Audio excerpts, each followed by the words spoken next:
नमस्कार, मैं पूरन और आप देख रहे हैं पूरन स्टडी पॉइंट। बच्चों देखो, मैं ये मानकर चलता हूँ कि आप लोगों को कुछ भी नहीं आता है और इस स्थिति में मैं क्या करूँगा, आप लोगों को जीरो लेवल से, बिल्कुल जीरो से बताऊँगा ताकि ये जो चैप्टर है आसानी से समझ में आ जाए।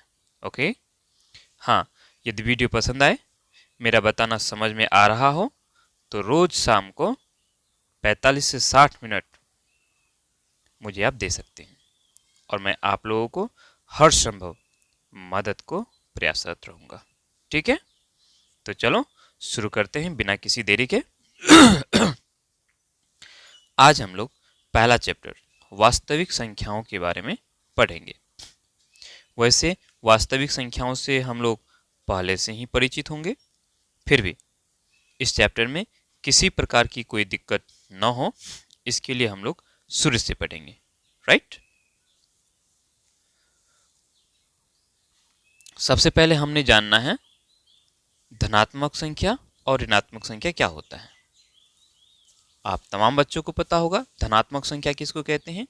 जोड़ वाले संख्याओं को धनात्मक संख्या कहेंगे, पॉजिटिव नंबर कहेंगे, है ना।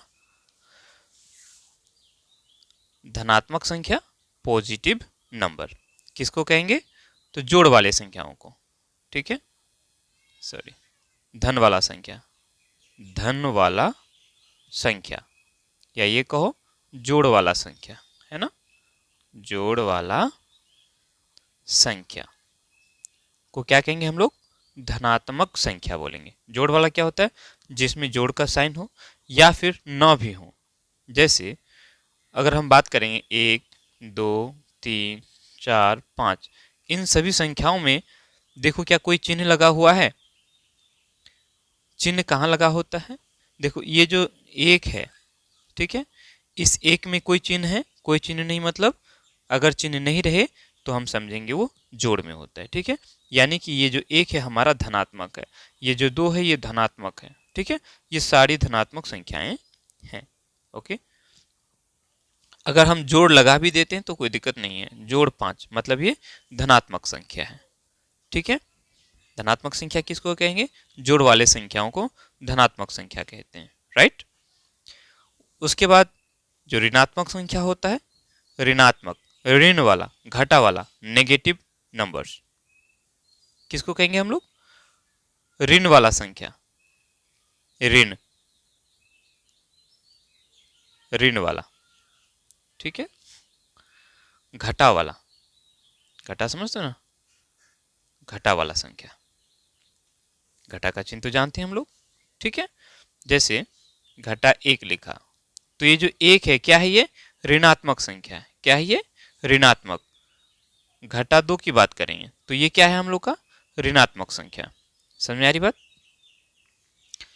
एक होता है धनात्मक संख्या, दूसरा होता है ऋणात्मक संख्या। जोड़ वाले को धनात्मक संख्या और घटा वाले को ऋणात्मक संख्या कहते हैं। ठीक है, चलो अगर हम घटा 3 की बात करेंगे तो ये क्या हो गया हम लोग का, ऋणात्मक संख्या हो गया। ठीक है, इसमें कोई दिक्कत नहीं है। हाँ, हम अगर जीरो की बात करेंगे, ठीक है, ये जीरो जो है न तो धनात्मक है और न ही ऋणात्मक है।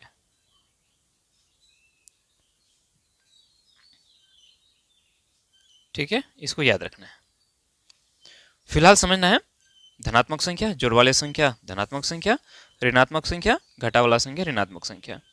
ऋणात्मक संख्या में घटा चिन्ह लगा होना ही चाहिए। अगर घटा लगा हुआ है तो ही बोलेंगे वो ऋणात्मक संख्या, और नहीं यदि किसी संख्या में कोई सा चिन्ह नहीं लगा हुआ है तो उसको बोलेंगे हम लोग धनात्मक संख्या। ठीक है, जैसे अगर 100 की बात करेंगे, 100, यहाँ जो हम लोगों ने ये 100 लिखा, ठीक है, इस 100 में, इस 100 की अगर बात करेंगे तो इसमें कोई चिन्ह लगाया, कोई भी चिन्ह तो नहीं लगाया। कोई चिन्ह नहीं लगाने का मतलब हुआ ये धनात्मक है। ये किस में है, धनात्मक है, जोड़ वाला। ठीक है, आगे बढ़ते हैं। धनात्मक और ऋणात्मक समझ में आ गई होगी। चलो उसके बाद हम लोग जान लेते हैं सम और विषम संख्याओं के बारे में। मैंने पहले ही कहा है कि बिल्कुल जीरो से बताऊंगा, इसलिए धैर्य रखोगे ताकि अच्छी तरह से आगे जो है समझ में आ जाए, क्योंकि इससे रिलेटेड काफ़ी सारे क्वेश्चंस होंगे जो काफ़ी बच्चों को समझ में नहीं आती है। ठीक है, सम संख्या, इसको कहते हैं इवन नंबर। ठीक है, तो सम संख्या किसको कहेंगे? सिंपल भाषा में हम लोग समझेंगे, जोड़ा वाले संख्याओं को सम संख्या कहेंगे, या जो संख्याएं 2 से भाग लग जाती है, जो भी संख्या 2 से पूरा पूरा भाग लग जाता है उसको हम लोग कहेंगे सम संख्या। ठीक है, या जिसका जोड़ा होता है, जैसे एक जोड़ा जूता बोलोगे, एक जोड़ा जूता, तो एक जोड़ा जूता में कैठो जूता होता है? दो ठो होता है ना, तो ये 2 हमारा क्या हो गया? सम संख्या हो गया। ठीक है, 2 क्या है? एक जोड़ा है। 4 अगर बोलेंगे, 4 जूता, कै जोड़ा जूता होगा? 2 जोड़ी, 4 हो गया, ये हमारा सम संख्या हो गया, जोड़ा वाला। या ये कहें कि जो 2 से भाग लग जाएगा, ये 2 से भाग लग जाएगा। ठीक है, वहीं अगर बात करेंगे, ये जो 4 है, ये 4 2 से भाग लग जाएगा, 6 8 10 12 14, इसी तरह से और भी अनेकों संख्याएं। हम सारी संख्याओं को यहाँ लिख नहीं सकते। तो ये हो गया हम लोग का सम संख्या। फिर से, सम संख्या क्या होगा? जो 2 से भाग लग जाए उसको क्या कहेंगे? सम संख्या कहेंगे। ठीक है, और वही विषम संख्या, ऑड नंबर किसको कहेंगे? जिसका जोड़ा ना हो, या ये कहें जो 2 से भाग नहीं लगेगा।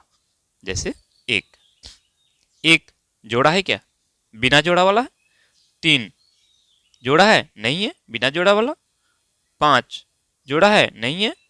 7 9 11 13 15, इसी तरह से और भी। तो ये हो गया हमारा ये सारा विषम संख्याएं, और ये हो गया सम संख्या। ठीक है, तो सम संख्या और विषम संख्या पता चल गया। सम संख्या जो 2 से भाग लग जाए, विषम संख्या जो 2 से भाग नहीं लगेगा वो विषम संख्या हो जाएगा। ठीक है, अब देखो, यदि बात कर, बताओ ये 21 सम संख्या है या विषम संख्या? अब पता करो, क्या ये 21 2 से भाग लगेगा? दुक्का पहाड़ा में नहीं चलेगा। दुक्का पहाड़ा में 10 बार पढ़ोगे कितना आ जाएगा? 20 आ जाएगा। 21 आएगा? नहीं आएगा, एक तो बच गया ना, तो ये बिना जोड़ा वाला हो गया। इसको हम लोग बोलेंगे विषम संख्या। ठीक है, वहीं हम अगर 22 की बात करेंगे, तो ये 22 2 से कट जाएगा दुक्का पहाड़ा में, 11 दूनी 22, 22 का मतलब 11 जोड़ा, तो ये जोड़ा वाला है, 2 से भाग लग जा रहा है, ये हमारा हो जाएगा सम संख्या। ठीक है, तो सम संख्या और विषम संख्या ही, आई होप आप लोग को समझ में आ गया होगा, है ना? तो थोड़ा सा आगे बढ़ें। क्या बताया? धनात्मक संख्या, ऋणात्मक संख्या, सम संख्या और विषम संख्या बताया। आगे चलते हैं। अब हम लोग जान लेते हैं अभाज्य संख्याओं के बारे में। ठीक है, फिर उसके बाद भाज्य संख्याओं के बारे में जानेंगे। अभाज्य संख्या, जिसको हम लोग रूढ़ संख्या भी बोलते हैं। ठीक है, अंग्रेजी में इसको बोलेंगे प्राइम नंबर। कोई दिक्कत? चलो, अभाज्य संख्या हम लोग किसको कहेंगे? देखो, यहां फिलहाल इतना समझो, जो किसी से कटे ही नहीं। वैसे इसको आगे और भी परिभाषित करेंगे, फिलहाल उसको ना समझ करके हम लोग समझेंगे जो किसी से नहीं कटे, या तो वो खुद से कटे, ठीक है, या एक से कटे। कटे मतलब भाग लगे। जैसे अगर हम बात करेंगे, 2 ले लेते हैं। 2 किस किस से भाग लग सकता है? या तो 1 से, 1 का पहाड़ा पढ़ोगे 2 आ जाएगा, या फिर 2 से ही पढ़ोगे, 2 का पहाड़ा पढ़ोगे तो क्या आ जाएगा? 2 ही आ जाएगा, 2 का 2। ये 2 किसी और से कटेगा, भाग लगेगा? क्या 3 से 3 का पहाड़ा पढ़ के 2 ला पाओगे? नहीं ला पाओगे।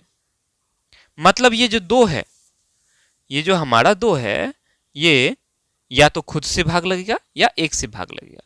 इसको हम लोग अभाज्य संख्या कहेंगे। 3 की बात कर लेते हैं। ये 3 किस किस से कट सकता है? या तो 1 से, 1 का पहाड़ा में 3, है ना, या तो 3 का पहाड़ा में, और किसी का पहाड़ा में कटेगा 3? नहीं कटेगा। अच्छा, वहीं अगर हम 4 की बात करेंगे तो ये 4 एक का पहाड़ा में कटेगा, एक का पहाड़ा 4 पढ़ोगे तो 4 आ जाएगा। एक का पहाड़ा में कटेगा, एक का पहाड़ा में कटने के साथ साथ ये 2 का पहाड़ा में भी कट रहा है, 2 दूनी 4 हो जाता है, और उसके साथ 4 से भी कटेगा।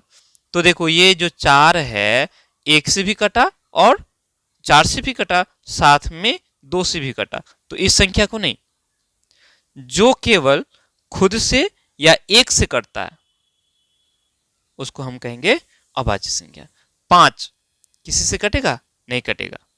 7 ये किसी से कटेगा? नहीं कटेगा। बोलेंगे 9 तो 9 तो कट जाएगा, 9 3 से कटता है ना, तो 9 को छोड़ो। 10 भी कटता है, 10 किससे किससे? 2 से भी कट जाता है, 5 से भी कट जाता है। वहीं 11 की अगर बात करेंगे, बोलो 11 क्या किसी से कटेगा? नहीं कटेगा। 12 कट जाएगा, 12 किस किस से कटेगा? 2 से कट जाएगा, 3 से कट जाएगा, 4 से कट जाएगा, है ना। तो ये 12 हम लोग का नहीं। अगर हम 13 की बात करेंगे, ठीक उसी तरह से 14 कटेगा, 15 कटेगा, 16 भी कटेगा, 17 किसी से नहीं कटेगा, 19 किसी से नहीं कटेगा, 23 किसी से नहीं कटेगा। तो इन सारे संख्याओं को हम लोग अभाज्य संख्या बोलेंगे। सिंपल याद रखना है कि जो किसी से भी नहीं कटेगा उसको हम लोग बोलेंगे अभाज्य संख्या। ठीक है, अब हम लोग थोड़ा सा भाज्य संख्या समझ लेते हैं। ठीक उसका उल्टा देखो, भाज्य संख्या को हम लोग यौगिक संख्या भी बोलते हैं। भाज्य संख्या को यौगिक संख्या भी बोलते हैं, साथ में इसको संयुक्त संख्या भी बोलते हैं। अंग्रेजी में इसको बोलेंगे कंपोजिट नंबर। भाज्य संख्या कहो, यौगिक संख्या कहो या फिर संयुक्त संख्या कहो, बात एक ही है। ठीक है, अभाज्य संख्या में हम लोगों ने क्या समझा कि वैसी संख्याएं जो किसी से कटता ही नहीं है, अभाज्य संख्या हो गया। और भाज्य संख्या जो भाग लग जाए, जो कटता है, जो कटता है उसको क्या बोलेंगे? भाज्य संख्या बोलेंगे, जो किसी से भाग लग जाता है। अभी हम लोगों ने देखा जैसे 4, ये 4 भाग लगता है, किससे भाग लगता है? 2 से भाग लग जाएगा। 6, 8, 9, 10, 12, 14, 16, 18, 20, 21, 22, है ना। ये सारा देखो, तो ये सारा का सारा संख्या कट जाएगा। 4 1 से 2 से कट जाएगा, 6 2 और 3 से कट जाएगा, ये 8 2 4 से कट जाएगा, ये 9 3 से कटेगा, 10 2 और 5 से कट जाएगा, 6 ये 2 से भी कटेगा, 3 से भी कटेगा, 4 से भी कटेगा, ये 14 2 से कटेगा, 7 से कटेगा, ये 16 भी कटेगा, 18 20 21 22, ये सारे के सारे किसी न किसी संख्या से कट ही जाएगा। जो संख्या किसी संख्या से कट जाए उसको हम लोग भाज्य संख्या बोलेंगे, यौगिक संख्या बोलेंगे या संयुक्त संख्या बोलेंगे। दूसरे शब्दों में बोलेंगे, जो संख्या खुद से एक और खुद के अलावा किसी और से कटे, एक और खुद के अलावा किसी और से कटे, उसको हम लोग भाज्य संख्या कहेंगे। उदाहरण के तौर पर हम लोगों ने 4 को लिया, तो ये 4 1 से तो कटेगा और खुद से 4 से भी कटेगा, इसके साथ साथ ये 2 से भी कटता है, तो इसको हम लोग बोलेंगे भाज्य संख्या। अगर हम इस 6 की बात करते हैं तो ये 6 1 से कटता है और 6 से कटता है, इसके अलावा 2 से भी तो कटेगा, 3 से भी कटेगा। तो देखो एक और स्वयं के अलावा ये 2 और 3 से भी कटता है, तो ये हमारा भाज्य संख्या हो गया।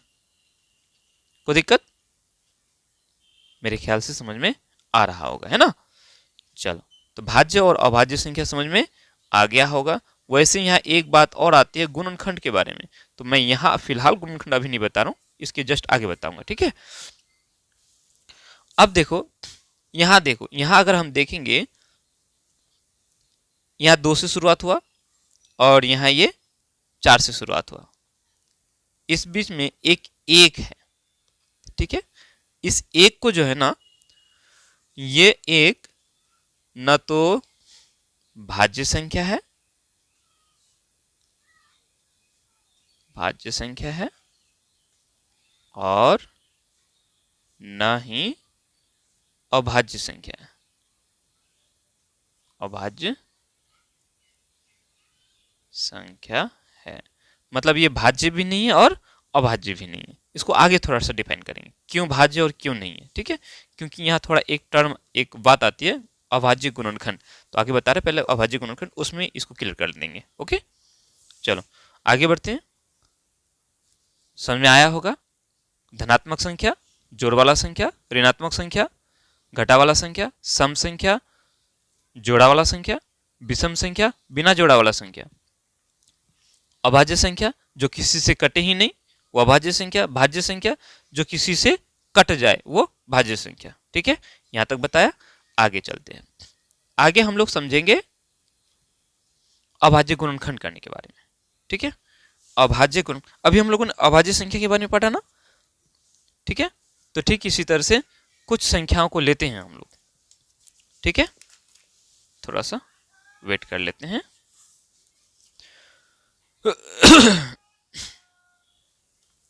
चलो कुछ संख्या को लेते हैं और हम लोग अभाज्य गुणनखंड करना सीख लेते हैं। ओके, जैसे प्राइम फैक्टराइजेशन करेंगे। यहां हम लोग 16 को ले लेते हैं। ठीक है, 16 एक भाज्य संख्या है और भाज्य संख्या को हमें क्या करना है, भाज्य संख्या का अभाज्य गुणनखंड करना है। तो हम क्या करेंगे, इस तरह से लाइन खींचेंगे और इस तरह से करेंगे। सबसे पहले देखो अभाज्य संख्या कहां से शुरू होता है, 2 से। 2, 3, 5, 7, 11, 13, 17, ये सारा अभाज्य संख्या है। तो हमें सबसे छोटा अभाज्य संख्या से शुरू करना है। सबसे छोटा क्या है, 2 है, तो 2 से शुरू करो। देखो 2 से ये 16 कट जाएगा, तो काटो इसको। 2 का पहाड़ा पढ़ो, कितनी बार में 16 आएगा, 8 बार। फिर इस तरह से लाइन खींचना है।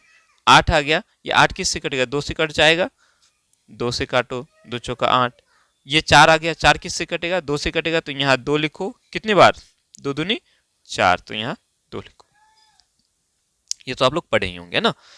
तो यहाँ जो है ना ये 16 का अभाज्य गुणनखंड कर दिया मैंने। कैठो 2 आया, 1, 2, 3, 4 है ना, 1, 2, 3, 4। इसको चाहे तो ऐसे भी लिख सकते हैं। कैठो 2 है, 4 तो इस 2 का इस ऊपर में थोड़ा सा इस 4 लिख देंगे, कोई दिक्कत, इस तरह से हम लोग लिख सकते हैं। वहीं यदि हम लोग बात करते हैं, कुछ और संख्या ले लेते हैं, 25 ले लेते हैं। तो इसका अभाज्य गुणनखंड करेंगे। अभाज्य गुणनखंड करना है। जैसे 16 का हम लोगों ने गुणनखंड जो किया, 16 का गुणनखंड, ये 2 गुना 2 गुना 2 आया। तो ये क्या है, ये अभाज्य संख्या है। मतलब दिए हुए संख्या को अभाज्य संख्याओं के गुणनफल के रूप में टुकड़ा कर देना है।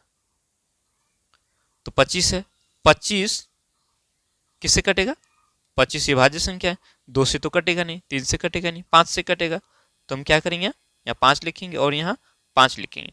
तो 25 का जो गुणनखंड हुआ वो क्या हुआ, 5 गुना 5। अब ये 5 और ये 5 क्या है, ये अभाज्य संख्या है।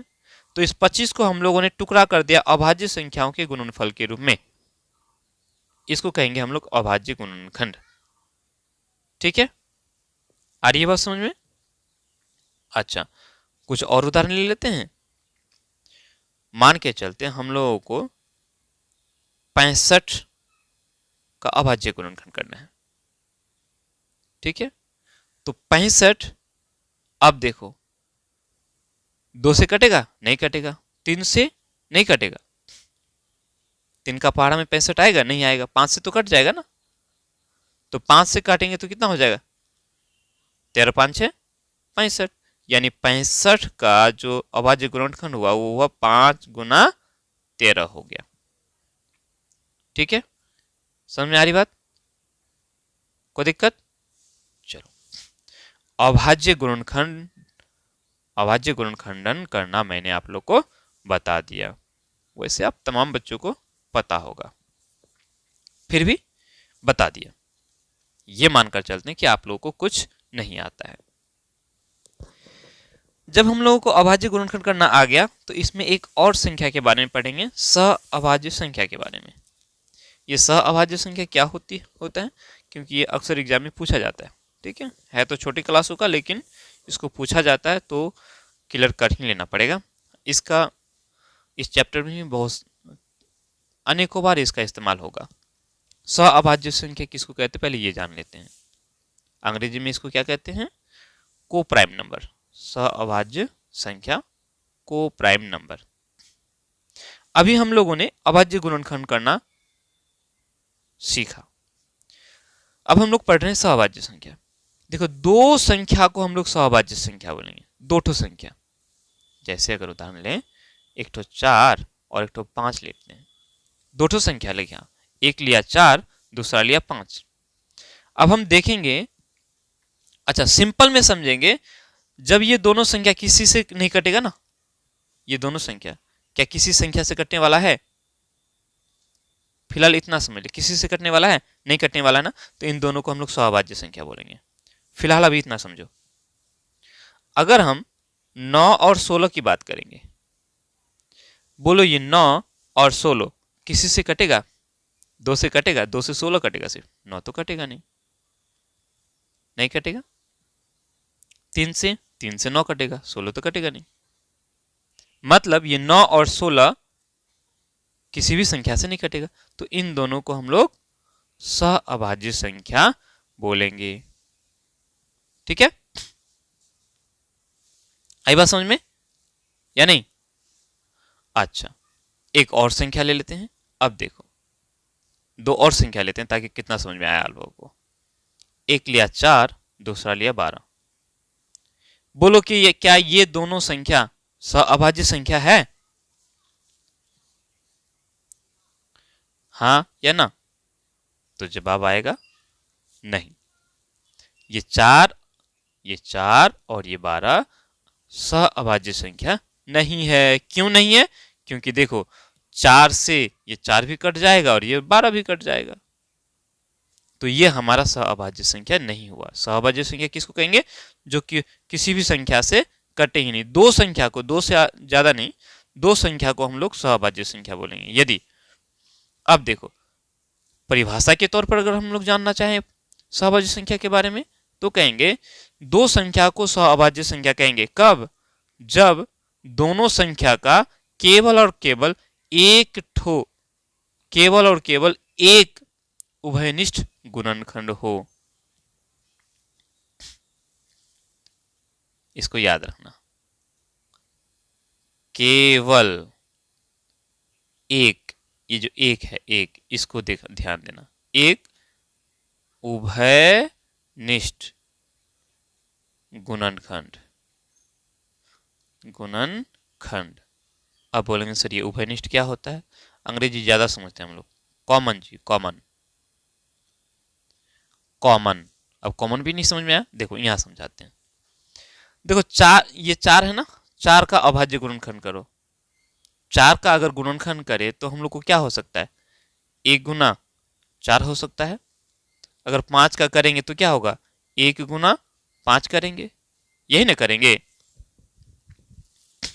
क्योंकि यहां किसी से तो कोई कटने वाला है नहीं। तो देखो 4 और 5 में, ठीक है, 4 और 5 में कौन सा ऐसा गुणनखंड है जो दोनों में है? ये एक ही है जो दोनों में है। और कुछ है क्या? इस 4 में 2 है, क्या 5 में 2 है? दुक्का पारा में 5 आएगा? नहीं आएगा। तो इसको बोलेंगे कॉमन। एक जो है 4 और 5 में कॉमन है, उभयनिष्ठ है। इन दोनों को हम लोग क्या बोलेंगे? सहअभाज्य संख्या बोलेंगे, क्योंकि इन दोनों ही संख्याओं में केवल एक उभयनिष्ठ गुणनखंड है। अच्छा इस 9 और 16 में, 9 और 16 भी तो किसी से नहीं कट रहा है। इसका मतलब है कि 9 और 16 में भी केवल और केवल एक ही उभयनिष्ठ गुणनखंड है सर, है ना? 9 का 9 और 16 का 16, दोनों में क्या उभयनिष्ठ गुणनखंड है? 1 है, तो इसको भी हम लोग बोलेंगे सअभाज्य संख्या। अच्छा, अभी हम लोगों ने एक उदाहरण लिया था 4 और 12 का, ठीक है। तो इस 4 और 12 का अगर बात करेंगे तो हम लोगों ने देखा 4 को हम लोग 1 गुना 4 तो लिखेंगे, 1 गुना 4। वहीं अगर बात करेंगे 12 का, चूंकि ये 12 4 से कट जाता है ना, तो 3 चौका 12 लिख सकते हैं। अब इसमें हम अगर देखेंगे तो ये जो 4 है, ये 4 दोनों में है, मतलब 4 क्या हो गया, ये उभयनिष्ठ गुणनखंड हो गया। हम लोगों ने क्या जाना कि केवल एक उभयनिष्ठ गुणनखंड होना चाहिए, एक के अलावा दूसरा नहीं होना चाहिए। तो यहाँ 4 और 12 में हम लोगों ने क्या पाया कि ये जो 4 है उभयनिष्ठ गुणनखंड है 4 और 12 का, मतलब ये हम लोग का सअभाज्य संख्या नहीं है। ठीक है, सअभाज्य संख्या किसको कहेंगे? दो संख्या को सअभाज्य संख्या कहेंगे यदि दोनों में केवल एक उभयनिष्ठ गुणनखंड है तब। सरल भाषा में दो संख्या को सअभाज्य संख्या कहेंगे यदि दोनों ही किसी से न कटे, किसी संख्या से कटे ही नहीं। ठीक है, समझ में आया होगा? कुछ और अगर उदाहरण चाहो तो, जैसे हम अगर बात करेंगे, एक तो यहां उदाहरण लेते हैं छोटे में, ताकि एक उदाहरण लेते हैं, मानते हैं 25 और 30 का। अब जवाब दो, ये 25 और 30 सअभाज्य संख्या है या नहीं है? जवाब क्या आएगा? ध्यान दो, 25 और 30 दोनों ही क्या किसी संख्या से कट रहा है? कट रहा है। 5 का पारा में 5 5 25, 5 6 30, मतलब ये जो 6 है, सॉरी 5 है, 5 दोनों का ही अभाज्य गुणनखंड है, दोनों का ही उभयनिष्ठ गुणनखंड हुआ। 25 में भी 5 है और 30 में भी 5 है। ठीक है, तो इसको बोलेंगे हम लोग सअभाज्य संख्या नहीं है। ठीक है, क्लियर हुआ? आई होप आप लोग को समझ में आ रहा होगा, है ना। चलो तो आगे बढ़ते हैं। अब हम लोग थोड़ा आगे चलते हैं। यहां तक जानने के बाद प्राकृतिक संख्याओं के बारे में पढ़ते हैं। क्लियर? अब तक हम लोगों ने क्या पढ़ा? धनात्मक संख्या के बारे में पढ़ा, जोड़ वाला धनात्मक संख्या, घटा वाला को ऋणात्मक संख्या, जो 2 से भाग लग जाता है उसको सम संख्या कहते हैं, जो 2 से भाग नहीं लगता है उसको विषम संख्या कहते हैं। अभाज्य संख्या किसको कहते हैं? जो किसी से कटे ही नहीं, अभाज्य संख्या। भाज्य संख्या जो किसी दूसरे संख्या से कट जाए वो भाज्य संख्या हो जाता है। ठीक है, सअभाज्य संख्याओं के बारे में पढ़ा। अब हम लोग थोड़ा अपनी जानकारी आगे बढ़ाते हैं प्राकृतिक संख्याओं के बारे में। प्राकृतिक संख्या किसको कहते हैं? तो गिनती की संख्याओं को हम लोग प्राकृतिक संख्या कहते हैं। गिनती कहां से शुरू करते हैं? 1 से शुरू करते हैं ना। 1 2 3 4 5 6 7 इस तरह से शुरू करते हैं। तो ये हमारा हो गया प्राकृत या प्राकृतिक संख्याएं, नेचुरल नंबर्स। गिनती की संख्याओं को गिनती कहां से शुरू करते हैं? 1 से शुरू करते हैं। ठीक है, अब पूछे कि प्राकृतिक संख्या में सबसे छोटी संख्या क्या है? तो 1 है। सबसे छोटी प्राकृतिक संख्या क्या है? 1 है। ये वहीं अगर बड़ी की बात करें तो बड़े को हम लोग बता ही नहीं सकते। कौन सा बड़ा है बता पाओगे? नहीं बता पाओगे ना। देखो, उसके बाद हम लोग जानेंगे, हाँ, प्राकृतिक संख्याओं का जो समूह है ना, इसको हम लोग n से सूचित करते हैं। प्राकृतिक संख्याओं के समूह को हम लोग n से सूचित करते हैं। ठीक है, यानी हम यहां लिख सकते हैं n बराबर हो जाएगा 1 2 3 4, इस तरह से ये पूरा। ठीक है, प्राकृतिक संख्याओं के समूह को n से दर्शाएंगे। ठीक है, चलो आगे चलते हैं पूर्ण संख्या के बारे में। ठीक है, पूर्ण संख्याएं, होल नंबर्स। पूर्ण संख्या किसको कहेंगे? देखो, प्राकृतिक संख्या के समूह में जब हम लोग शून्य को मिला देते हैं, एक से शुरू करो, ये सारा क्या है? प्राकृतिक संख्या है। प्राकृतिक संख्या में हम शून्य को मिला देते हैं। शून्य, 1, 2, 3, 4, 5, ठीक है। जब हम प्राकृतिक संख्याओं के समूह में शून्य को मिला देंगे तो अब ये बन गया हमारा पूर्ण संख्याएं। अब इनको क्या कहेंगे? पूर्ण संख्याएं कहेंगे।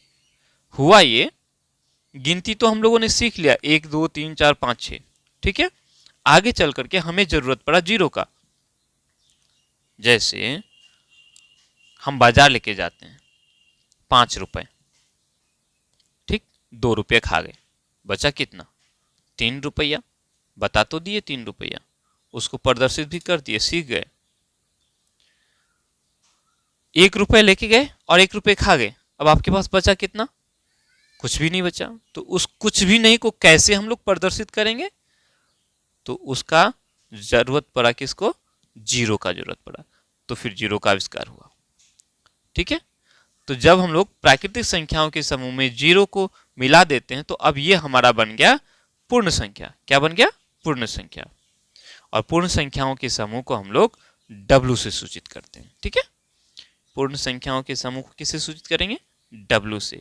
मतलब W बराबर हो जाएगा 0, 1, 2, 3, 4, इस तरह से अनंत तक। कितना होगा? हम सबसे बड़ी पूर्ण संख्या क्या है ये हम नहीं बता सकते। अगर हमसे पूछा जाए पूर्ण संख्याओं में सबसे छोटी संख्या कौन सी है, तो 0 है, ठीक है, ये हम बता सकते हैं। कोई दिक्कत? हम लोगों को जाना प्राकृतिक संख्या, हम लोगों ने जाना पूर्ण संख्याओं के बारे में। अब थोड़ा आगे चलते हैं पूर्णांक संख्याओं के बारे में, इंटीजर्स। पूर्णांक संख्या क्या होती है? देखो, प्राकृतिक संख्या 1 से शुरू हो गया, गिनती की संख्या। पूर्ण संख्या जब हम लोग प्राकृतिक संख्या में जीरो को मिला दिए तो पूर्ण संख्या बन गया। अब पूर्णांक में जब हम लोग ऋणात्मक संख्याओं को शामिल कर देते हैं, अब देखो ऋणात्मक संख्या के बारे में आ गया, ठीक है, समझ में आई बात? हम ये कहेंगे जब पूर्ण संख्याओं के समूह में ऋणात्मक संख्याओं को शामिल कर देते हैं। पूर्ण संख्या है 0, 1, 2, 3, इस तरह से पूर्ण संख्या है। अब इन पूर्ण संख्याओं के समूह में हम लोग ऋणात्मक संख्याओं को घटा 1, घटा 2, घटा 3, ठीक है, इस तरह से इधर में। इधर कितना जाए, कितना छोटा है नहीं कह सकते, इधर कितना बढ़ेगा नहीं मालूम। इन सभी संख्याओं को हम लोग पूर्णांक संख्या कहेंगे। पूर्ण संख्याओं के समूह में, पूर्ण संख्याओं के समूह में जब हम लोग इन ऋणात्मक संख्याओं को शामिल कर देते हैं तो अब जो है ये पूरा संख्या बन गया पूर्णांक संख्या। क्या बन गया? पूर्णांक संख्या बन गया। समझ में आ रही बात? ध्यान दो, जब हम लोग यहां जीरो से, ये जीरो है, जीरो से इधर को बढ़ते हैं, इस ओर बढ़ेंगे तो मान बढ़ रहा है। 0 से 1 बड़ा है, 1 से 2 बड़ा है, 2 से 3 बड़ा, 3 से 4 बड़ा होगा, 4 से 5 बड़ा होगा, इस तरह से बढ़ते चला जाएगा। लेकिन वहीं 0 से जब हम इस ओर बढ़ेंगे इधर, ठीक है, इधर जाएंगे तो 0 से छोटा है ये घटा 1, घटा 1 से छोटा है घटा 2, घटा 2 से छोटा घटा 3 हो जाएगा। ठीक है, क्लियर? समझ में आ रही है? अब आप लोग से अगर पूछा जाए, बताओ ये घटा 100 है, ठीक है, ये घटा 100 है और ये 2 है, बोलो घटा 100 बड़ा कि घटा 100 बड़ा कि 2 बड़ा? तो देखो क्या जवाब दोगे? वैसे अगर संख्या की बात करेंगे तो 100 बड़ा है, अगर सिर्फ संख्या का बात करेंगे 100 और ये 2 की बात करें तो 100 बड़ा है, लेकिन यहां जो घाटा का चिन्ह लगा हुआ है तो इससे क्या हो जाएगा, ये छोटा हो जाएगा। ठीक है, बोलेंगे ये घटा 100 छोटा है और ये 2 बड़ा है। ठीक है, समझ में आएगी बात? हाँ, इसमें एक और चीज क्लियर कर लूं, देखो जितना भी प्राकृत संख्या है, ये जितना भी प्राकृत संख्या है, ठीक है, जितना भी प्राकृतिक संख्या है, ये सब के सब क्या है, पूर्ण संख्या है ना, है ना, पूर्ण संख्या ही है ये, ठीक है, याद रहा, जितना भी प्राकृतिक संख्या है वो सब पूर्ण संख्या है, लेकिन हम ये नहीं कहेंगे जितना भी पूर्ण संख्या है वो प्राकृतिक संख्या है। शून्य प्राकृतिक संख्या नहीं है, पूर्ण संख्या है, लेकिन प्राकृतिक संख्या नहीं है। अब वही देखो, ये जितना भी पूर्ण संख्या है वो सब पूर्णांक है ना, समझ में आई बात, जितना भी प्राकृतिक संख्या है वो सब पूर्ण संख्या, और जितना भी पूर्ण संख्या है वो सब पूर्णांक है।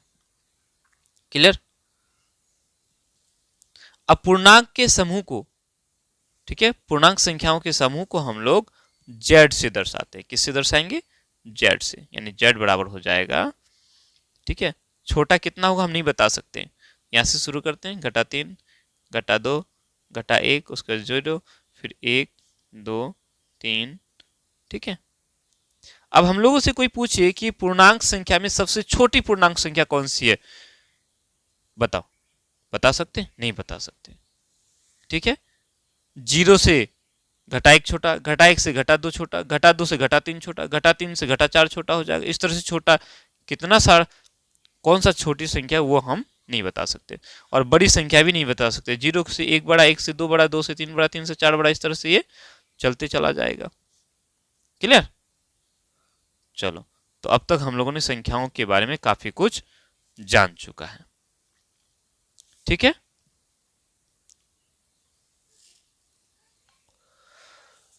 आगे बढ़ते हैं अब हम लोग।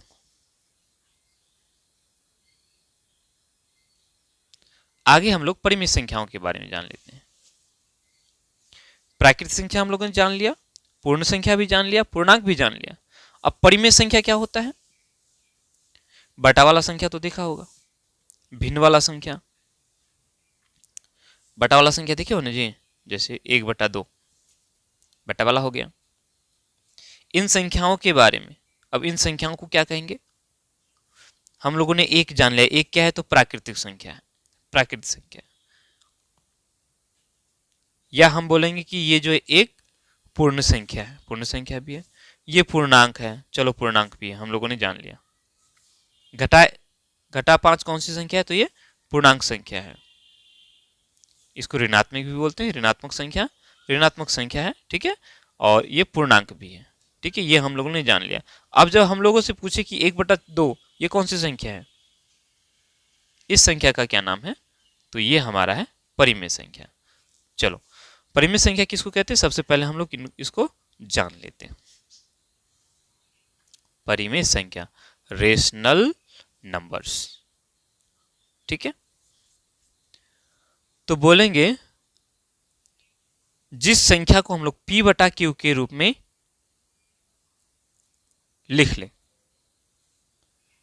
p/q के रूप वाला संख्या, जिसको हम लोग p/q के रूप में लिख लें, वो q जो है 0 नहीं होना चाहिए, उसको हम लोग परिमेय संख्या कहेंगे। क्या कहेंगे, परिमेय संख्या। कुछ समझ में नहीं आया, ये p और q है क्या, ये p और q पूर्णांक हैं। क्या है, पूर्णांक, पूर्णांक तो बता ही दिया, पूर्णांक क्या होता है, अभी जस्ट हम लोगों ने पढ़ा पूर्णांक के बारे में। जितनी भी संख्या हैं, घटा 5, घटा 4, घटा 3, घटा 2, घटा 1, 0, 1, 2, 3, 4, जितनी भी संख्या है ये सारा क्या है, पूर्णांक है। तो p और q है क्या, पूर्णांक है, p और q क्या है, पूर्णांक है। जैसे मान के चलो 3/7 ले लिया, ये 3 क्या है, 3 पूर्णांक है, ये 7 क्या है, पूर्णांक है, तो हो गया ना, ये p/q हो गया। तो इस 3/7 को हम लोग क्या कहेंगे, इस 3/7 को हम लोग बोलेंगे परिमेय संख्या। क्या बोलेंगे, परिमेय संख्या। कोई दिक्कत आई बात समझ में, हम भिन्न वाला संख्या भी बोलेंगे क्योंकि ये भिन्न है। ठीक है, अच्छा देखो, घटा 3 बटा, अगर हम लोग यहाँ 5 लिख लेते हैं, घटा 3 बटा 5, तो ये कौन सी संख्या हो जाएगा? इसको भी हम लोग बोलेंगे परिमेय संख्या। क्या कहेंगे? परिमेय संख्या। बटा वाले संख्या को परिमेय संख्या। कोई दिक्कत आ रही बात समझे? परिमेय संख्याओं के समूह को हम लोग Q से दर्शाएंगे। किससे? Q से। ठीक है, जैसे प्राकृतिक संख्याओं को हम लोग N से दर्शाते हैं, पूर्ण संख्याओं को W से और पूर्णांक को Z से। ठीक उसी तरह से परिमेय संख्याओं को हम लोग Q से दर्शाएंगे। ठीक है, हाँ एक और बात, आगे चलते हैं ताकि समझ में परेशानी ना हो। जैसे यहां हम लोगों ने लिया 20 बटा 25, 20 बटा 25 ले लिया। ठीक है, क्या है ये? परिमेय संख्या, क्योंकि ये बटा में हो गया। 20 पूर्णांक है, ये 25 भी पूर्णांक है, तो परिमेय संख्या हो गया। ठीक है, लेकिन आगे जो हम लोग देखेंगे, देखो ये तो परिमेय संख्या ठीक है, अच्छी बात है, लेकिन हम इसको काट भी सकते हैं ना 5 का पारा में। 5 चौका 20 और 5 5 25, तो ये क्या हो गया? 4 बटा 5 हो गया। ठीक है, 20 बटा 25 परिमेय संख्या है। ठीक है, लेकिन अगर इसको हम लोग सही मायने में देखें तो 20 बटा 25 है क्या? ये 4 बटा 5 है। 4 बटा 5 है ना।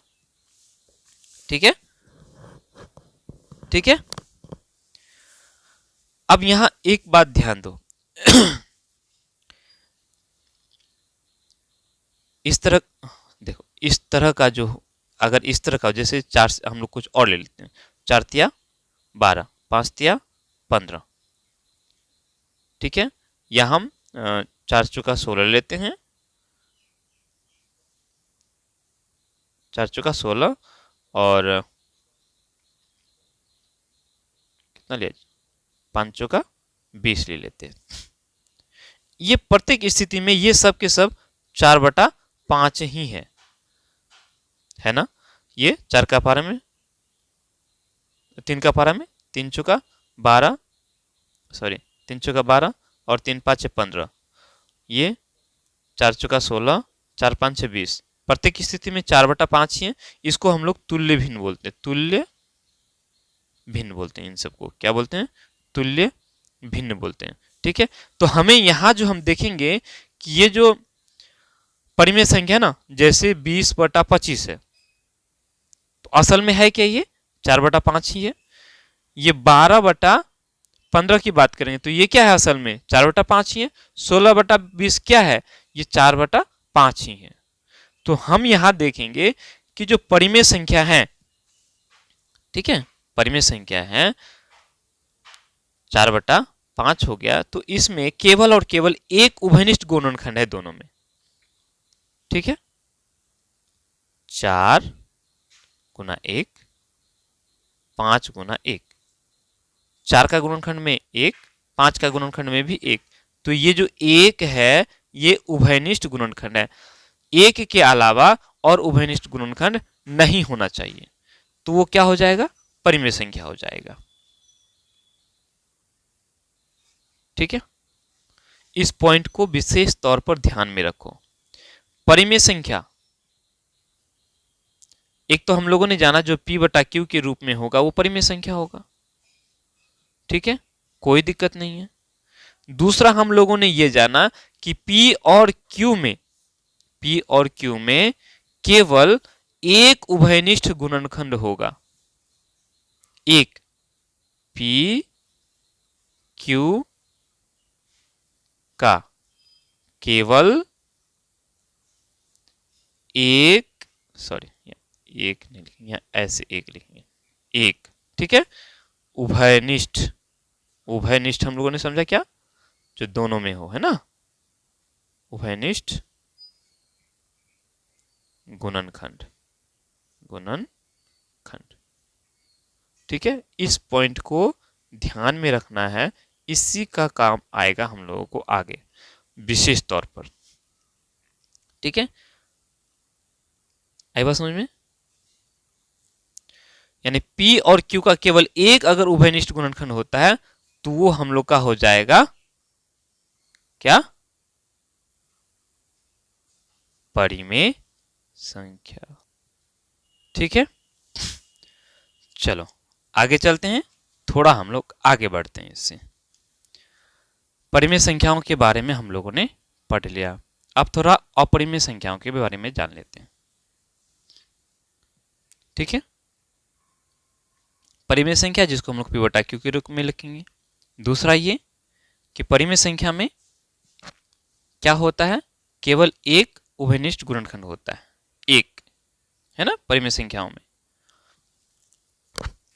ठीक है, अब अपरिमेय संख्या, उन संख्याओं को हम लोग अपरिमेय संख्या कहेंगे जिसको P बटा Q के रूप में नहीं लिख सकते।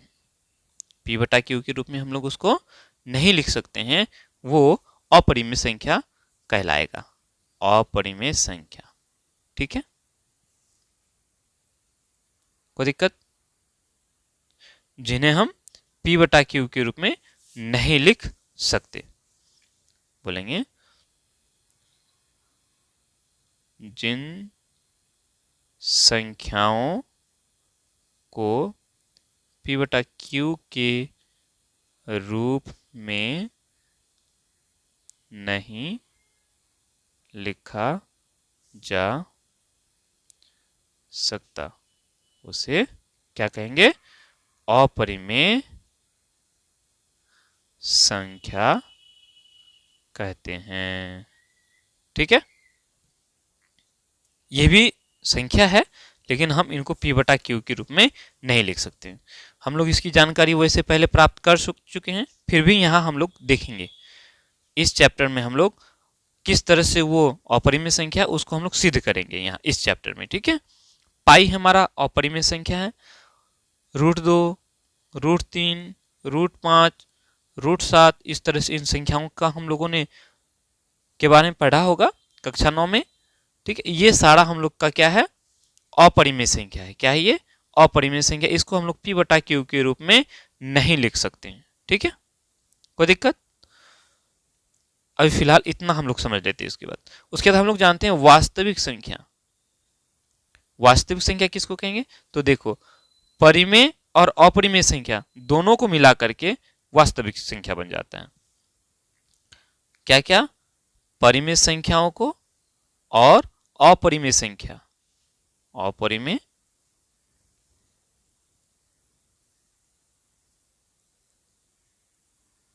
संख्या है। ठीक है, इनको मिला करके ये हो जाता है वास्तविक संख्या। यानी अब तक हम लोगों ने जो पढ़ा, जितनी भी संख्याएं पढ़ा, ये सारे के सारे क्या हैं? वास्तविक संख्याएं हैं। ठीक है, अब इन्हीं संख्याओं के बारे में हमें यहां पढ़ना है। अंग्रेजी में इसको क्या कहते हैं? Real number. ठीक है, कोई दिक्कत? यहां तक हम लोगों ने जान लिया। ठीक है, अब हम लोग कल कर लेते हैं। ठीक है, क्योंकि ज्यादा हो जाएगा, फिर ज्यादा हो जाएगा तो एक ही दिन में बहुत ज्यादा हो जाएगा। परिमेय संख्या और अपरिमेय संख्या दोनों को ही हम लोग वास्तविक संख्या कहेंगे। यानी ये √2 क्या है? अपरिमेय संख्या है, साथ में ये वास्तविक संख्या भी है। ठीक है, इस चैप्टर में हम लोग इन्हीं वास्तविक संख्याओं के बारे में ही पढ़ेंगे। तो चलो आज के लिए इतना ही। ठीक है।